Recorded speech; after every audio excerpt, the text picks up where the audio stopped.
မဟာတက္ကရာ106ခုနှစ်ဖျားရှင်တတ်တော်ထင်ရှားရှိစဉ်အချိန်ကလေးကတိမ်သမုတ်ခဲ့တဲ့တိမ်ကြီးတစ်ခုကရန်ကုန်မြို့လေကောင်မှာရှိနေပါတယ်ဒီတိမ်ကြီးကတော့ရွှေကုံဖျားနဲ့အနီးဆုံးမှာရှိခဲ့တဲ့တိမ်ကြီးပဲဖြစ်ပါတယ်ဒီတိမ်ကြီးကိုရွှေကုံဖျားတည်ပြီးတော့3နှစ်မြောက်မှာဥက္ကလပမင်းကြီးကရွှေကုံဖျားကိုလာရောက်ဖူးမြော်တဲ့ရဟန်းတန်ဃာများကံကြီးကံငယ်ဆောင်ရွက်ရန်အတွက်တိဆောက်ခဲ့တာပဲဖြစ်ပါတယ်ဒီတိမ်ရဲ့ထူးခြားချက်ကတော့ယဟန္တာ108ပါးနဲ့တိမ်သမုတ်ခဲ့တဲ့တိမ်ကြီးပဲဖြစ်ပါတယ်ဒီယဟန္တာ108ပါးနဲ့တိမ်သမုတ်ခဲ့တဲ့တိမ်ကြီးကိုယဟန္တာတိမ်တော်ကြီးလို့အမည်ခေါ်တွင်ပါတယ်ဒီယဟန္တာတိမ်တော်ကြီးလို့အမည်ခေါ်မတွင်ခင်တိမ်ဆဆဆောက်လုပ်ခြင်းအချိန်မှာပေးခဲ့တဲ့နာမည်ကတော့မဟာတိဂုံဘဒက္ခိဏဒိတာမဟာတိခတိမ်တော်ကြီးလို့အမည်ပေးခဲ့တာပဲဖြစ်ပါတယ်ခေတ်ဆက်ဆက်မှာပြန်လည်ပြုပြင်ထိမ့်သိမ်းရင်းနဲ့ကျွန်တော်တို့ယနေ့လက်ရှိအချိန်ထိတည်တံ့နေတဲ့တိမ်တော်ကြီးပဲဖြစ်ပါတယ်ဒီတိမ်တော်ကြီးရဲ့နာမည်ကတော့ယဟန္တာမဟာတိမ်တော်ကြီးပဲဖြစ်ပါတယ်အားလုံးပဲမင်္ဂလာပါ TK Traveling Vlog မှာပြန်လည်ကြိုဆိုလိုက်ပါတယ်ကျွန်တော်အခုရောက်ရှိနေတဲ့နေရာကတော့ကျွန်တော်တို့ရွှေကုံဖျားလမ်းမပေါ်မှာတည်ထားတဲ့ကျွန်တော်တို့ယဟန္တာမဟာတိမ်တော်ကြီးပဲဖြစ်ပါတယ်ဒီယဟန္တာတိမ်တော်ကြီးကတော့မဟာတက္ကရာ106ခုနှစ်မှာစပြီးတည်ထားခဲ့တဲ့တိမ်တော်ကြီးပဲဖြစ်ပါတယ်ဒီတိမ်တော်ကြီးရဲ့ထူးခြားချက်ကတော့ဒီတိမ်တော်ကြီးကယဟန္တာ108ပါးနဲ့တိမ်သမုတ်ထားတဲ့တိမ်တော်ကြီးပဲဖြစ်ပါတယ်အဲ့ဒီတော့ကျွန်တော်တို့တိမ်တော်ကြီးထဲမှာရှိတဲ့ဖျားတွေကိုတွားဖူးရင်းနဲ့တိမ်တော်ကြီးရဲ့အကြောင်းကိုတွားပြီးလေ့လာရအောင်ကျွန်တော်နဲ့အတူထဲထဲကိုလိုက်ခဲ့မယ်နော်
ဒါကတော့ကျွန်တော်တို့ယဟန္တာတိမ်တော်ကြီးရဲ့အထဲထဲမှာဒီအဆောက်အဦရဲ့ပုံစံဖြစ်ပါတယ်ပြန်လည်ပြုပြင်မွမ်းမံထားတော့ခေတ်ဆက်ဆက်ကတော့ပြန်လည်ပြုပြင်မွမ်းမံထားတယ်ဒါပေမဲ့ဒါရှေ့မှုမပြတ်ပေါ့နော်အရင်တုန်းကလက်ရာတွေကိုပဲပြန်ပြီးတော့ maintenance လုပ်ပြီးပြန်ပြုပြင်ထားတဲ့ဒီအတွင်းပြပုံပဲဖြစ်ပါတယ်ဒါတွေဆိုတဲ့ဒါရှေ့လက်ရာတွေပေါ့နော်ဒီဟာတွေဆိုလို့ရှိရင်လည်း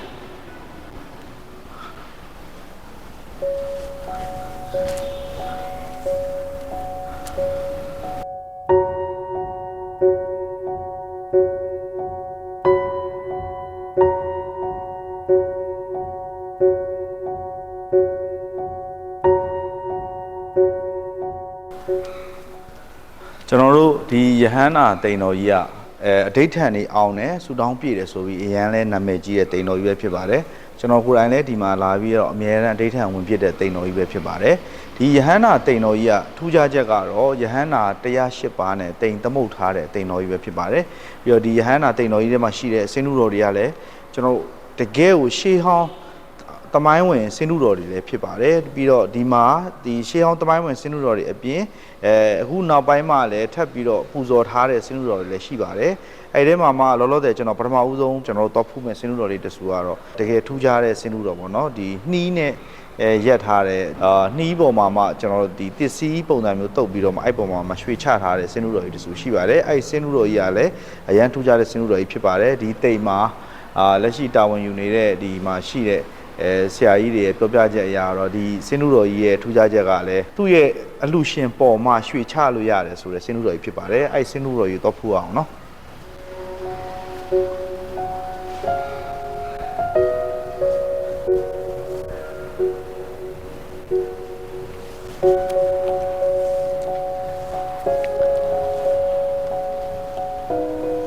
စင်းနုတော်ကြီးရဲ့ဘွဲနာမည်ကတော့မဟာဒနရာဇာမျက်ရှင်တော်ဆိုတဲ့စင်းနုတော်ကြီးပဲဖြစ်ပါတယ်ဒီစင်းနုတော်ကကျွန်တော်တို့ဒီ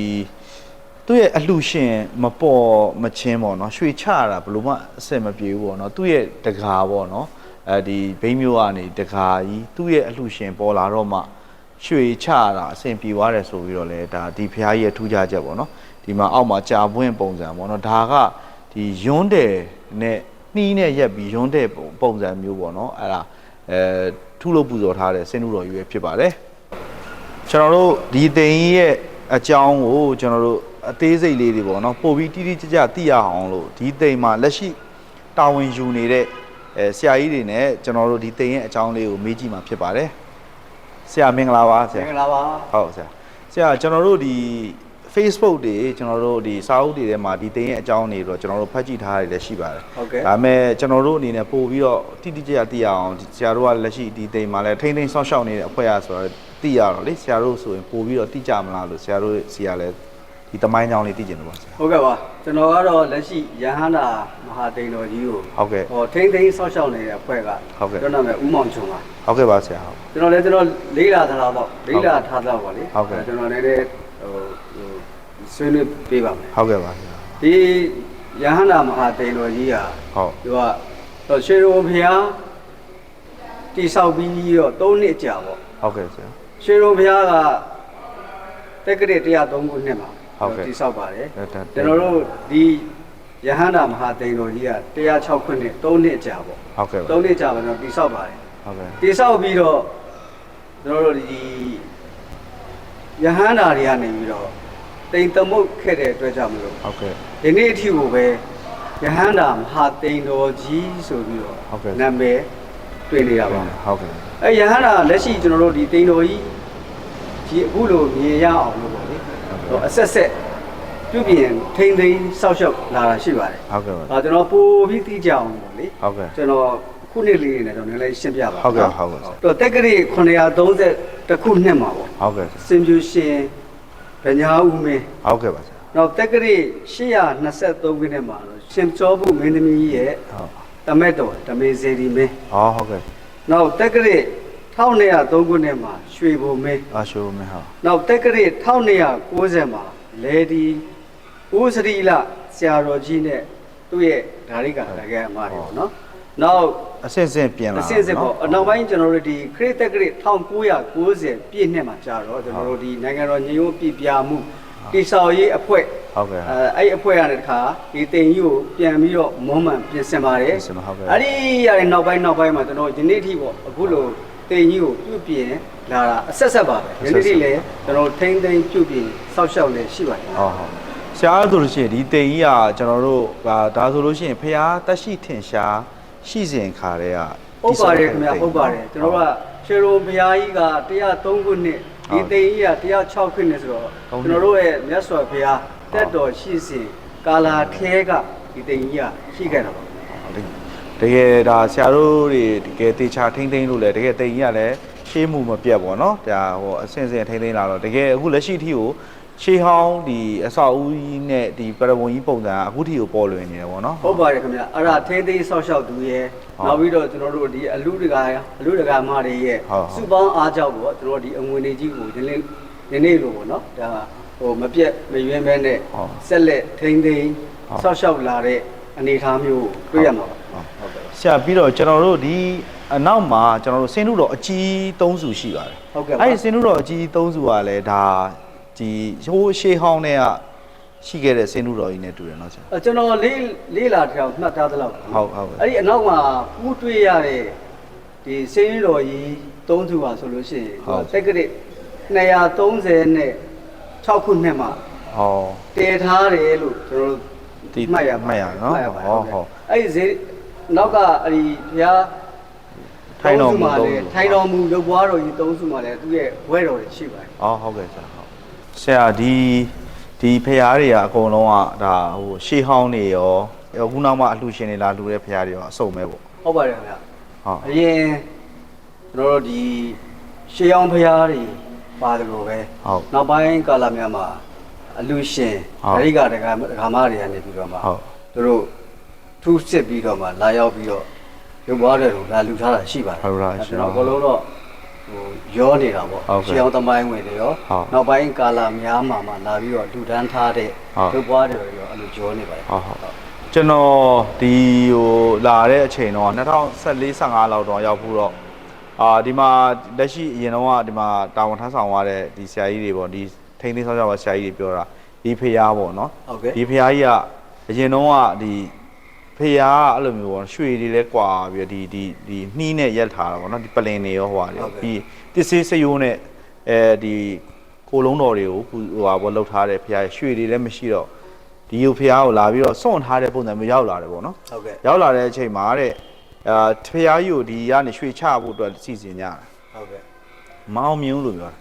ာအဲ့လိုရွှေချဖို့လုပ်တိုင်းအဲ့လိုရွှေတွေပြန်ပြီးကွာတာတော့အဲ့လိုဖြစ်တယ်ပေါ့နော်ဖြစ်တဲ့အချိန်မှာအဲ့ဘိတ်မြို့ကရွှေဆိုင်ပိုင်ရှင်တထေးကြီးတယောက်ကသူကအဲ့လိုအိမ်မက်ခဏခဏမက်တယ်ပေါ့နော်ရွှေလုံဖျားတောင်ဝက်မုံမှာရှိတဲ့အဆောင်ကြီးတစ်ခုမှရှိတယ်ဒီကတိမ်ကြီးလို့လည်းသူတို့မသိဘူးပေါ့နော်အကြောင်းဆောင်ကြီးတစ်ခုမှရှိတယ်ဖျားတဆူသူအများနဲ့ရွှေချရတယ်ဆိုပြီးအိမ်မက်နေတော့အဲ့လာပြီးကြည့်တဲ့အချိန်မှာဒီကိုပဲရောက်ချလာပေါ့နော်ရှာရင်ရောက်ချလာဒီဖျားကိုတွေ့တာအိမ်မက်ထက်ကဖျားပဲဆိုပြီးတော့မှ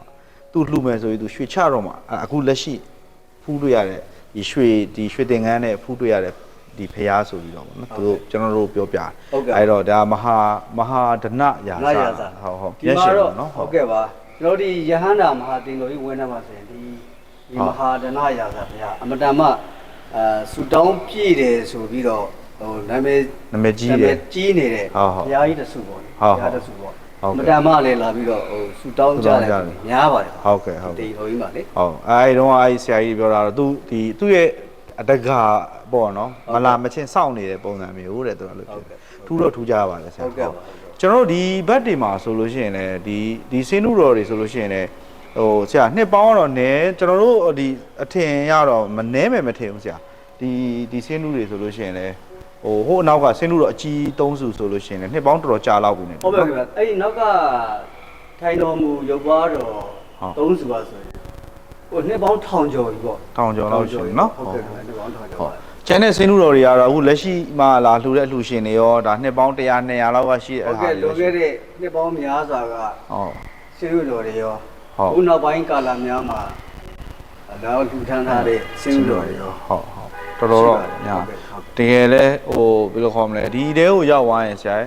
ာဒီတိမ်ကြီးကတကယ်ဟိုးအရင်တည်းကခန်းခန်းနာနာကြီးစောက်ခဲ့တဲ့တိမ်ကြီးလည်းဖြစ်တော့လက်ရတွေကလည်းရှေးလက်ရလည်းမပြတ်သေးဘူးဆိုတော့လေတော်တော်လဲဟိုဖျားဒီမှာဖျားဖူးရတယ်နောက်တချို့တရားလာထိုင်တာတို့ဒီမှာအဋိဌာန်လာဝင်တာတို့ကြတော့စိတ်ကနည်းနည်းပို့ပြီးတော့အေးချမ်းတယ်လုံခြုံတယ်လို့ခံစားရတယ်နော်ဆရာဟုတ်ကဲ့ခင်ဗျာဟုတ်ကဲ့အခုပြုပြင်ထိန်းသိမ်းတဲ့နေရာမှာလေဟုတ်ကဲ့ကျွန်တော်ကပြုပြင်ထိန်းသိမ်းတဲ့နေရာမှာကျွန်တော်အဓိကရှင်းမှုမပြတ်ပါဘူးနော်မူလတိမ်နဲ့ရှင်းမှုမပြတ်ဖို့အဲ့ဒါကျွန်တော်အများနဲ့ဟိုပေါ့အလေးထားပြီးတော့မှတော့ပြုပြင်ထိန်းသိမ်းတဲ့ဖွဲ့တိုင်းတာဟုတ်ကဲ့ရှင်းမှုမပြတ်ပဲနဲ့ထိန်းသိမ်းဆောက်ရှောက်လာတာပေါ့ဒီနေ့ထိပါတော့ခင်ဗျာရှင်းမှုတော့လုံးဝပြတ်ဟုတ်တကယ်ကိုရှားပါတဲ့ဟာပေါ့နော်ဒီရှားပါတဲ့တိမ်ကြီးပဲဟိုဟာတိမ်ကကျွန်တော်တို့ဒီတိမ်ကြီးအကြောင်းကိုလေ့လာရင်တိမ်နေဖတ်ရတာဒီကျွန်တော်တို့တိမ်ကြီးဆုံးတိမ်6ခုထဲမှာဒီဟာတစ်ခုအပါဝင်ပေါ့နော်ဟုတ်ကဲ့ဒီကတိမ်6တိမ်ဇေဒီ17စုဆိုတာကျွန်တော်တို့ဟုတ်ရှိတယ်လေဟုတ်ကဲ့အဲ့တော့တိမ်6တိမ်ထဲမှာဒါတိမ်6တိမ်ထဲမှာဒီတိမ်ယဟန္တာမဟာတိမ်တော်ကြီးကတိမ်အပါဝင်ပါဖြစ်တယ်နော်နောက်တစ်ခုကကျွန်တော်တို့ပေါ့ဆက်ပြီးတော့ရှင်းပြတာပါကြီးကိုကြီးဝင်ကြတာရှင်းဟုတ်ကြီးကိုကြီးဒိဋ္ဌံဟုတ်ကြီးကိုကြီးပါဆိုလို့ရှိရင်ကြီးကိုကြီးဒိဋ္ဌံဝင်ကြတဲ့အခါမှာဒီယဟန္တာမဟာတိမ်တော်ကြီးရတယ်နောက်ဆုံး6ချိန်မြောက်6ချိန်မြောက်ရဲ့ဒိဋ္ဌံဆူတောင်းတဲ့ဒိဋ္ဌံပြုတ်တဲ့တိမ်လည်းဖြစ်ပါဟုတ်ဒါဆိုဒိဋ္ဌံပြည့်ရင်sorry ကျွန်တော်ဒိဋ္ဌံဝင်တဲ့အခါမျိုးမှာဒါနောက်ဆုံးဝင်မဲ့6စုမြောက်တိမ်တော်ကြီး9နေရာမြောက်တိမ်တော်ကြီး9နေရာမြောက်တိမ်တော်ကြီးဟုတ်ကဲ့ဟုတ်အဲဆိုတော့ဒီတိမ်ဒါဆိုဒီတိမ်ကဟိုဘယ်လိုခေါ်လဲကြီးကိုကြီးဝင်တဲ့အချိန်မှာရောဟိုတခြားဒီမြန်မာပြည်မှာရှိတဲ့အကြီးဆုံးတိမ်ထဲမှာပါ6စုမြောက်တိမ်ဖြစ်နေတာပေါ့နော်ဟုတ်ကဲ့ဟုတ်ကဲ့အလေးအနဲ့ပေါ့လေအလေးနဲ့ထားရမယ်တိမ်ကြီးနဲ့မှလည်းပါနေတာပေါ့နော်ဟုတ်ကဲ့အဲ့တော့ကျွန်တော်တို့ကဒီတိမ်ကြီးကကျွန်တော်တို့ကလမ်းကနေဖြတ်သွားတဲ့ခါမှာအမှတ်တမဲ့ဖြစ်နေတယ်ဟိုမမြင်ရဘူးပေါ့နော်နောက်ပိုင်းကျတော့မှဆိုကျွန်တော်စာအုပ်တွေဖတ်ရတယ်ဒီနောက်ပြီးတော့ဒီအင်တာနက်တွေမှာလည်းဒီတိမ်ကြီးကြောင်ရေးတာကြတယ်တွေ့တော့ကျွန်တော်လည်းစိတ်ဝင်စားလို့ဆိုပြီးဒီမှာဝင်လေ့လာတာပါဆရာဟုတ်ကဲ့ဆရာကျေးဇူးအများကြီးတင်တယ်ကျွန်တော်တို့ဒီနားမှာပြောရမယ်ဆိုလို့ရှိရင်တော့ဒီကျွန်တော်တို့ရဲ့အရှိမမဟာဝိဇ္ဇာစီရှိတယ်ဟုတ်ကဲ့ကျွန်တော်တို့ရဲ့ ဒီကျွန်တော်တို့တင်ရဲ့ဘယ်ချမ်းမှာဆိုလို့ရှိရင်အထင်ကရရွှေဘုံဘုရားကြီးရှိတယ် ဟုတ်ကဲ့ အဲ့ဒီနှစ်ခုရဲ့ကြားမှာတချို့ကမတိကြဘူး ဟုတ်တယ်အမှတ်တမဲ့ဖြစ်နေ အမှတ်တမဲ့ဖြစ်တယ်ကြော်သွားကြ ကြော်သွားကြဟုတ် ကြော်သွားကြတော့တိတဲ့သူတွေကြတော့လည်းပဲတိကြပါတယ် ဟုတ်ကဲ့ဆရာ တော်တော်များများကတော့မတိကြဘူးလို့ပဲ ဟုတ် ကျွန်တော်ယူဆမိ ဟုတ်ကဲ့ဟုတ်ကဲ့ အခုလိုလာပြီးတော့ရိုက်ကူးပေးတယ်နော်ရိုက်ကူးပြီးတော့တခါထုံးလင့်ပေးမယ်ဆိုလို့ရှိရင်မြန်မာပြည်အနေနဲ့ရတာမက ဟုတ် တိုင်းတစ်ပါးမှာရောက်နေတဲ့ကျွန်တော်တို့ရဲ့ဗုဒ္ဓဘာသာ ဟုတ် ဗုဒ္ဓဘာသာဝင်တွေ ဟုတ်ကဲ့ เนาะဒီတိန်တော်ကြီးဒီမဟာယဟနာမှာတိန်တော်ကြီးရဲ့အကြောင်းကိုအပြည့်အစုံမဟုတ်ရင်တောင်ပါဒါတချို့အချက်လက်တွေဟိုသိရှိသွားတယ်ဆိုရင်လည်းပဲဒါကျွန်တော်တို့ကအမတန်ပဲဝမ်းမြောက်ဝမ်းသာဖြစ်ပါတယ် ဆရာဒါကျွန်တော်တို့တင်ရဲ့အပြင်ဘက်မှာလည်းဒီမှာဂျိုဒိုင်လေးတွေတွေ့ရနော်ဆရာနော် ဟုတ်ကဲ့နေတဲ့နဲ့ဂျိုဒိုင်နဲ့ဂျိုဒိုင်ရဲ့ဂျိုဒိုင်တွင်းထဲမှာတော့ဖျားဆင်းမှုတော်တွေရှိတာပေါ့ ဟုတ်ကဲ့ဆရာ ဖျားတွေဟုတ် ဟုတ်ဆရာအဲ့တော့ဒီမှာတချို့တွေကြတော့ဒီရတရားခြေတဲ့လူတွေဘာတွေဆိုလို့ရှိရင်လည်းဒီဂျိုဒိုင်လေးတွေရှိတော့ဒီမှာတခါတည်းနေတဲ့နဲ့ရတရားခြေတာတွေအဲဒီမှာလှုပ်လို့ရတော့ ဟုတ်ကဲ့ခင်ဗျဒီမှာလာပြီးတော့လုပ်ကြပါတယ် ကျွန်တော်တို့ဒီတိန်တော်ကြီးရဲ့ဒီပတ်ချာလဲမှာဒီဂျိုဒိုင်တွေရောနောက်ဆင်းလူတော်ရဲ့အနောက်မှာလည်းရှိတယ်လို့ပြောတယ်ဆရာ ဟုတ်ကဲ့ခင်ဗျ ဟုတ်နောက်ပြီးတော့ဒီတိန်တော်ကြီးရဲ့ကျွန်တော်တို့ဒီဖျားမှာပေါ့နော်ဟိုနောက်ထပ်အစ်စ်တည်ထားတဲ့ဟိုထိုင်ဆင်းလူတော်ကြီးလည်းရှိတယ်လို့ပြောတယ် ဟုတ်တယ်အနောက်မှာရှိပါတယ် ဟုတ်ကဲ့ အနောက်မှာထိုင်ဆွလို့တော့အားလုံးတို့3စုရှိပါတယ် ဟုတ်ကဲ့ဆရာဒီဒီဇိုင်းကကြတော့အာယုံကဒီဇိုင်းပါနော်ဆ ဟု ရာ တ်ပါတယ်အားလုံးတစ်စောင်းပါ ဟုတ်ဒါကဟိုမိုးရင်းနေဆောင်းရင်းနေဆိုရင်ဒီကနေပြီးတော့အာယုံပြုတ်လို့ရအောင်ပေါ့နော်ဗဒမြမျက်ရှင်ရဲ့အာယုံကဒီဇိုင်း ဟုတ်ကဲ့ရမမျက်ရှင်ရဲ့အာယုံကန်တစ်စောင်းပေါ့လွေမိုးစောင်း ဟုတ်ကဲ့ 3ဦးတို့လုံးအာယုံကန်စူတောင်းလို့ရပါတယ် ဟုတ်ကဲ့ဟုတ်ဟုတ်ဆရာဗဒမြမျက်ရှင်ကဒီမှာနော်ဆရာ ဟုတ်ကဲ့ဗျရမမျက်ရှင် ဟုတ်ဟုတ်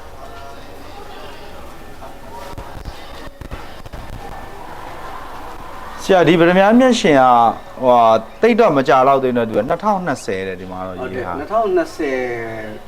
ဟုတ် ပြည့်နှစ်ကြာမှာပေါ့လေ ဟုတ်ကဲ့2020ဒါဗဒမြမျက်ရှင်အဲဆိုတော့ဆရာဒါကတော့2020ဆိုတော့ဒီကျန်တဲ့ဆင်းထုတော်တွေကတော့အနောက်ကဆင်းထုတော်တွေကဒါလည်းရှေးဟောင်းထဲမှာတော့ပါမယ်တဲ့ဟိုးအရင်တော့တည်ခဲ့တဲ့ဟာတွေဖြစ်နေမယ်เนาะဆရာဟိုထိုင်ဆင်းထုတွေကျွန်တော်တို့ဒီဘေးနာဖရားရဲ့ပတ်ချာလေးမှာအပြင်ဘက်ကဟုတ် ဟုတ်ပါတယ်ဟုတ်ပါ ဟုတ်ဆရာအဲ့ဒါကျွန်တော်အဲ့ဘက်ကိုလည်းတစ်ချက်လောက်တော့ကြည့်ရအောင် ဟုတ်ကဲ့ပါ ဟုတ်ဆရာဒီဖရားဒီဆင်းထုတော်တွေကလည်းတဲ့ဟိုးအရင်တည်းကရှိခဲ့တဲ့ဟာတွေလားဆရာဒါ နောက်မှ တည်တဲ့ဟာတွေနော်ဟုတ် နောက်မှတည်ထားတဲ့ဖရားတွေ ဟုတ်ဒီလိုမျိုးဆင်းထုတော်ကအနောက်တွေမှာလည်းရှိရလို့ပြောတယ် ရှိတယ်ခင်ဗျနောက်မှလည်း4စုရှိပါတယ် အနောက်မှာလည်း၄စုရှိတယ်နော်ဟုတ်ကျွန်တော်တို့ဒီမှာအစ်စ်ထက်တယ်တာဆိုတော့ဒီဗဒမြမျက်ရှင်ပဲရှိတာပေါ့နော်ဆရာ ဒါများမျက်ရှင်ရဲ့ ဟိုငကယုံ ငကယုံ ဟိုအပြင်သားငကယုံဖရားနော်ဟုတ်ကဲ့ဆရာဒီအားတော့ဒီတိန်ရဲ့ဒါအနောက်ဖက်နောက်ဖက်ချမ်းဟုတ်ဆရာဒီအနောက်မှာကျတော့ဒါကန်တော်မင်ပန်းညံ ဟောဒါတော့ကန်တော် ကန်တော်မင်ပန်းညံနဲ့ဆိုကြောချင်းကပ်ဖြစ်နေတာပေါ့နော် project က ဒီဆရာဒီမြေနေရာကဒါဒီရွှေတကုံရဲ့ဒီနယ်နမိတ်ထဲမှာလည်းပါနေပါ ဟုတ် တော့ ကဲ့ရွှေဘုံဘုရားကြီးရဲ့ဝိရကနေမြေထဲမှာဒီတိန်ရဒီတိန်ရပါပါ ပါနေဩဟုတ်ဆရာဒီနေရာကလည်းဒါဒီမှာဆိုလဲဒါရွှေတကုံစီရီတော်ဝိတကနေမြေနယ်နမိတ်ဆိုပြီးတော့နော်ဟိုဘက်နားမှာလည်းတစ်ခုတွေ့ ဟုတ်တယ်ခင်ဗျပတ်လေပါရွှေဘုံဇီတော်ရဲ့ဝိရကနေမြေမှန်းသိအောင်လို့ သိရဟုတ် ကြောက်စားတယ် ထားပေးထား ထား ပါ ပြီလားဟုတ်ကဲ့ ဒီကလည်းရွှေတကုံစီရီတော်ဖူးလို့ရတာနော်ဆရာ ဟုတ်ဒီကနေတော့ရွှေဘုံဇီတော်ကြီးကိုလှမ်းပြီးတော့မြောက်လို့လည်းရပါတယ် ဟုတ်ကဲ့ဆရာဒါဆိုလို့ရှိရင်တောင်ဘက်မုံနော်ဆရာနော် ဟုတ်ကဲ့ဒါတောင်ဘက် တောင်ဘက်မုံကိုလှမ်းမြင် တောင်ဘက် ရ မုတ်လမ်းမရပါအခုအတက်ကလေးကတော့ဒါတောင်ဘက်မုတ် တောင်ဘက်မုံတစ်စောင်းပေါ့နော်ဟုတ်ကဲ့ပါဟုတ်ဆရာဒီဘက်ဒီမှာလည်းဒါထိုင်ဆင်းလူတော်တွေရှိရနော် ဟုတ်ပါတယ်ဒီရင်ဝယ်ကောင်းတဲ့ ဟုတ် ထိုင်စင်းလူတော်တွေပေါ့ ဟုတ်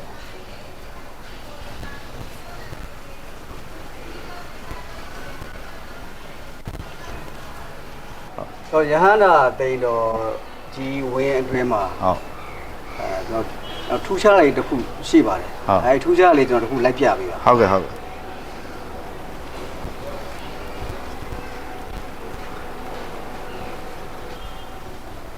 ဆရာဒီဇေဒီကဒါဆရာခုနပြောထူးကြတဲ့ဇေဒီဆိုတာ ဟုတ်ပါတယ်ဒီဇီဒီလေးကရဟန္တာတစ်ပါးရဲ့ရိုးကိုကျွန်တော်ဌာပနာပြီးတော့မှဓာတုဇီဒီဖြစ်တည်ထားတဲ့ဇ စေတီတော်ဟုတ်ဟုတ်ဆရာရဟန္တာရဲ့ရိုးထားပန်ထားတဲ့စေတီနော်ဟုတ်ကဲ့ပါဟုတ်ဒါတိမ်ရဲ့ဒါအနောက်ဖက်လို့ပြောရမှာပါ ဟုတ်ကဲ့တိမ်ရဲ့အနောက်ဖက်အချမ်းမှာရှိပါတယ်ဟုတ်ကဲ့ဟုတ်အဲဆိုကျွန်တော်နောက်တစ်နေရာဆက်သွားကြည့်အောင်ဟုတ်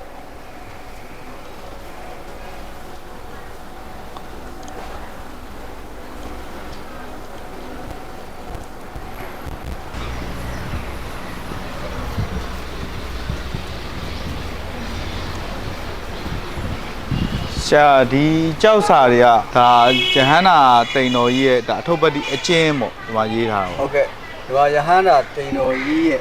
ကြောက်စာအကျဉ်းပေါ့ဟုတ်ကဲ့ဟုတ်အကျဉ်းကိုဒီမှာရေးထိုးထားတာပေါ့ဟုတ်ကဲ့ဟုတ်ကဲ့ဟိုဘက်ကတော့ကျွန်တော်ပြုပြင်ထားတဲ့ပြုပြင်သူရဲ့ပြုပြင်ခဲ့တဲ့ကိုနှစ်နဲ့ပြုပြင်ခဲ့တဲ့အဖွဲရဲ့အဲ့ဒီကိုကြောက်စာကျွန်တော်ရေးထိုးထားရင်ဖြစ်ပါဟုတ်ကဲ့ဟုတ်ဆရာဆိုကျွန်တော်တို့နောက်ထပ်တောက်ဖူးရမယ့်နေရာကကျွန်တော်တို့အဲ့ဒါအောက်ဘက်မှာရှိတဲ့ဟုတ်ကဲ့စက်တော်ရဖရားရဲ့ကျွန်တော်ငကယုံဖရားရှိပါအဲ့ဒီကိုကြည့်အောင်ဟုတ်ကဲ့ဟုတ်ကဲ့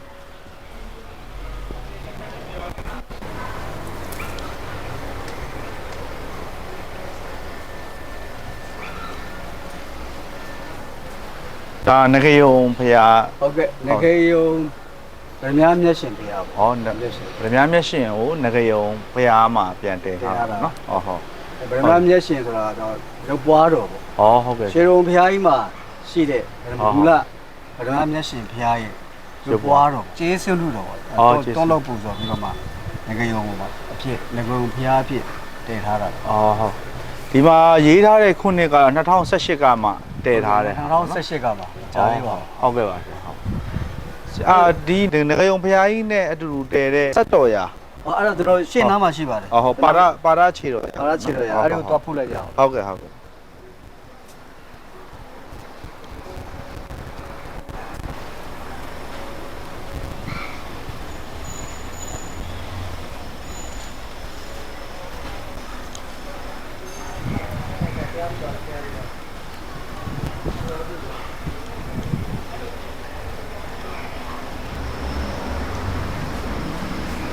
ဆရာဒါကကျွန်တော်တို့ဒီစက်တော်ရာလို့လည်းခေါ်တာပါနော်ပါရဇေဒီလို့လည်းတချို့ခေါ်ကြတုံးကြတာပေါ့ခြေတော်ရာဟုတ်ကဲ့ပါဟုတ်ဒီယဟန္တာတိန်တော်ကြီးဝင်းရဲ့အရှိတ်ဘက်မှာရှိပါတယ်ရှိပါတယ်ဟုတ်ဒီစက်တော်ရာကိုဒီမှာတည်ထားတာဒီမှာတီထားကိုးခဲ့တာလည်းကျွန်တော်တို့ဗမာမျက်ရှင်ငကယုံနဲ့အတူတူပဲလို့ပြောတယ်ဟုတ်ပါတယ်ခင်ဗျာဒီတည်တာပါဟုတ်ပါ2018ကလည်း18လောက်ပါဟုတ်ကဲ့ပါဆရာအခုလိုမျိုးဒီတိန်တော်ကြီးအကြောင်းရောနောက်ပြီးတော့တိန်တော်ကြီးထဲမှာရှိတဲ့ဖရားတွေကိုလိုက်ပြီးရှင်းပြပေးတာကျေးဇူးတင်ပါတယ်ဆရာဟုတ်ကဲ့ပါကျွန်တော်အနေနဲ့ကလည်းပဲအခုလိုရိုက်ကူးပြီးတော့ဒီအများပြည်သူတွေလေးလာကြည့်ရှုပြီးတော့ဘုသူတွေကပွားများအောင်စောက်ရွက်ပေးတဲ့ဆရာတို့ကိုလည်းကျွန်တော်လိုက်ကျေးဇူးတင်ပါတယ်ဟုတ်ကဲ့ပါဟုတ်ကဲ့ပါဆရာကျေးဇူးပါ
ကျွန်တော်တို့ရဲ့ဒီယဟန္တာမဟာတိန်တော်ကြီးဖရားဘလော့လေးကတော့ဒီမှာပဲပြီးဆုံးပါပြီ